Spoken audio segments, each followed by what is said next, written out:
మిత్రులారా, నిన్న జరిగినటువంటి నల్లమలలో అచ్చంపేట నియోజకవర్గంలో జరిగినటువంటి ముఖ్యమంత్రి గారి సమావేశంలో మరి వారు చెప్తా ఉంటే దెయ్యాలు వేదాలు వల్లించినట్టు అనిపిస్తూ ఉంది. ఎందుకంటే చేసింది రవ్వంతా, చెప్పేది కొండంతా. నిజంగా మేము కేసీఆర్ గారికి కృతజ్ఞతలు చెప్పాలి, పాదాభివందనం చేయాలి ఆదివాసి బిడ్డలుగా మేమంతా కూడా. ఎందుకంటే 4 లక్షల సబ్జెక్ట్ కరెక్షన్ కొద్ది మావాడు చెప్పిన దానికి మా వాళ్ళు చెప్పింది ఇద్దరు మాట్లాడేందుకు నేను ఏకీభవిస్తూనే పొడు భూములకు ఆ రోజు అసలు ఒక యుద్ధ వాతావరణం ఉన్నటువంటి గ్రామాలని ఒక మంచి శాంతియుత మార్గంలో అభివృద్ధి చెందాలి, అధికారులకి ప్రజలకి ఎక్కడ కూడా కాంట్రవర్సీ ఉండొద్దనేటువంటి ఆలోచనతో మేమందరూ రిక్వెస్ట్ మేరకు గౌరవ ముఖ్యమంత్రి గారు 4,06,369 మందికి పట్టాలు ఇవ్వడం జరిగింది. లక్షల పట్టాలు, 4 లక్షల పట్టాలు ఇచ్చి ఇవ్వడమే కాదు గొప్పతనం, దానికి ఇమీడియట్గా రైతు బంధుని, రైతు బీమాను కూడా అమలు చేసి గౌరవించడం జరిగింది. ఇదొకటేగా, దీంతో పాటుగా మా సంస్కృతి సాంప్రదాయాలకు సంబంధించినటువంటి మా వారసులు ఎవరైతే ఉన్నారో కొమరం భీం కానీ, సమ్మక్క సార్లమ్మ జాతర కానీ, లేకపోతే మా సంఘ సేవకులు కీర్తిశేషులు సేవాలాల్ జయంతులను కానీ అధికారికంగా గౌరవించినటువంటి నాయకుడు కేసీఆర్ గారు. 50 ఏళ్ళు గోసపుచ్చుకున్నారు కాంగ్రెస్ నాయకులు, కాంగ్రెస్ పార్టీ మమ్మల్ని. ఎందుకంటే మా గ్రామాలల్లో హాస్పిటల్స్ లేవు, అది దిక్కు దివానా లేదు.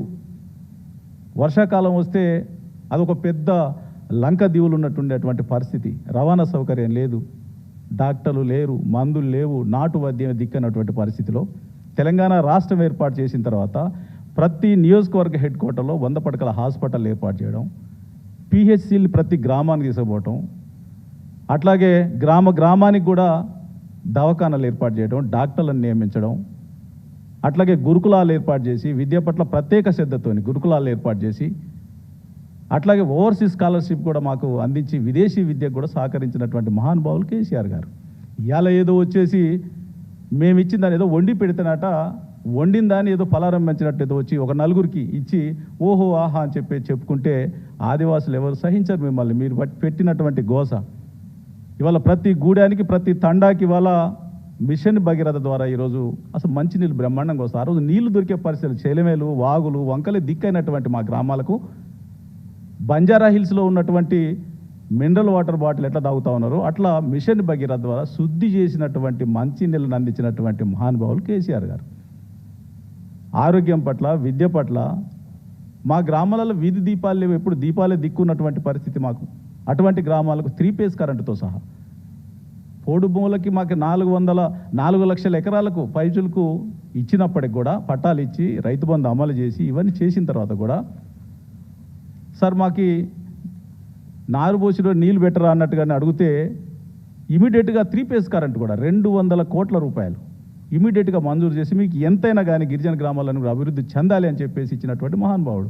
ఇటువంటి పరిస్థితుల్లో వీళ్ళేదో చేసినామని చెప్పేసి ఇవాళ ఏదో 26 మందికి అచ్చంపేట పోయి ఇచ్చి మేమేదో చేసినామని చెప్పేసి మాట్లాడితే మా ఆదివాసులు మర్చిపోరు మీరు పెట్టినటువంటి గోసని. అందుకని మేము హెచ్చరిస్తా ఉన్నాం, ఇప్పటికైనా కానీ ఇంకా ఎక్కడైతే గ్రామాలల్లో ఇంకా మిగిలిపోయినటువంటి మీరు హామీ ఇచ్చిర్రు ఎన్నికలలో హామీ ఇచ్చినటువంటి మరి ఇంకా పోడు భూములు మిగిలినటువంటి పట్టాలు కావచ్చు, ఇంకేమైనా మిస్టేక్ చిన్న ఏదైనా జరిగితే ఇంకా యుద్ధ వాతావరణం కొనసాగుతుంది. మీ ప్రభుత్వం వచ్చిన తర్వాత కొత్త డిక్లరేషన్ నల్లమల పేరుతోని నువ్వు ఇచ్చిన రైతు డిక్లరేషన్ ఏమైంది, యువజన డిక్లరేషన్ ఏమైంది, మహిళా డిక్లరేషన్ ఏమైంది, నీకు దమ్ముంటే వాటిని అమలు చేసి చూపెట్టు. ఇచ్చిన హామీలన్నిటి కూడా గాలికి వదిలిపెట్టేసి మళ్ళీ ఏదో కొత్త డిక్లరేషన్ నల్లమలకు పోయి అని చెప్పేసి, మరి నల్లమలలో ఏమన్నా ఉందేమో, నల్లమలలో ఉన్నటువంటి నిధులు ఏమన్నా మరి ఇక్కడ ఏం లంక మీదలు దొరకలేదన్నాడు కదా, అక్కడికి పోయి ఏమన్నా ఉన్నాయని చెప్తా ఉన్నాడే మరి, లేకపోతే అక్కడ ఉన్నటువంటి ఖనిజ సంపదని ఇంకేమన్నా తరలించాలని చెప్పేసి ఆలోచన ఉందేమో ఆయనకు మరిగా. ఎందుకంటే హైదరాబాద్ కూడా అట్లే చేసిండు, లాస్ట్కి వచ్చేసరికి గిరిజన ప్రాంతంలో ఏముందని చెప్పి ఎదగడానికి పోతా ఉన్నాడు అని చెప్పేసి మాకు డౌట్ కూడా ఉంది మాకు. అందుకని ఇటువంటి అబద్ధాలు, మాయమాటలు ఇప్పటికే మోస చేసినావు, నయవంచనకు గురి చేసినావు మమ్మల్ని. మా మధ్యలో మేము ఇంకా 10% రిజర్వేషన్ కూడా అమలు చేసిండు, మార్కెట్లల్లో రిజర్వేషన్ ఇచ్చిండు మాకు అదనంగా మళ్ళీ కేసీఆర్ గారు. మరి ఇటువంటి మహానుభావుడు చేసినటువంటి ఇప్పటికీ 1.5 సంవత్సరాల కాలం అంతా కూడా కేవలం గౌరవ కేసీఆర్ గారిని తిట్టడానికే సరిపోయింది తప్ప నువ్వు చేసింది ఏమీ లేదు, శూన్యం అన్న సంగతి వాళ్ళ ప్రజలందరూ కూడా తేలిపోయింది.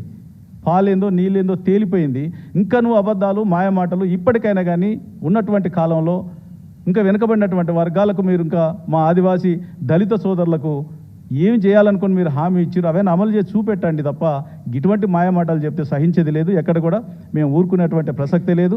మా సోదరుడు 100% చెప్పింది అదంతా కూడా వాస్తవం. అక్కడికి పోయి అక్కడ ఆనాడు దగ్గర 700 పట్టాలు ఇచ్చిండు. అక్కడ 700 మంది 700 రైతులకు 1000 లక్షల ఎకరాలు పట్టా ఇస్తే ఆయన ఏదో మిగిలిపోయి ఆ రోజు ఏమైందంటే ఆఫీసర్ల దగ్గర కొంతమందికి ఆగిపోయింది, కొంతమంది కావాలని కూడా ఆపిర్రు. అటువంటి దానికి ఇవాళ ఇచ్చేసి ఏదో సోలార్ పంప్ సెట్లు అని చెప్పేసి ఏదో చెప్పేస్తే మేము ఇచ్చినటువంటి లక్షల ఎకరాలకు ఇచ్చినటువంటి పట్టాలు ఎడిపోయినాయి, కరెంట్ ఇచ్చింది ఎడిపోయింది, ఆనాడు మేము పంప్ సెట్లు వేసింది ఎడిపోయింది. ఏదో పేర్లు మార్చి ఏదో మన ప్రజల్ని మభ్యపెట్టేటువంటి ప్రయత్నం చేస్తే ఇవాళ కేసీఆర్ గారు వచ్చిన తర్వాత తెలంగాణ రాష్ట్రం ఏర్పడిన తర్వాత మా పిల్లలు కానీ మా సమాజం కానీ ఇవాళ ఎడ్యుకేట్ అయ్యింది, ఇవాళ చదువు పెరిగింది. విదేశాలకు పోయి చదువుకునేటువంటి స్థాయిలో ఇవాళ మమ్మల్ని పెంచిన కేసీఆర్ గారు. కాబట్టి మీలాంటి అబద్ధ మాయ మాటల్ని మళ్ళీ మోసపోవడానికి మా సమాజం సిద్ధంగా లేదు. ఈసారి మళ్ళీ మీకు బుద్ధి చెప్పడానికి సిద్ధంగా ఉన్నామని చెప్పేసి తెలియజేసుకుంటాం.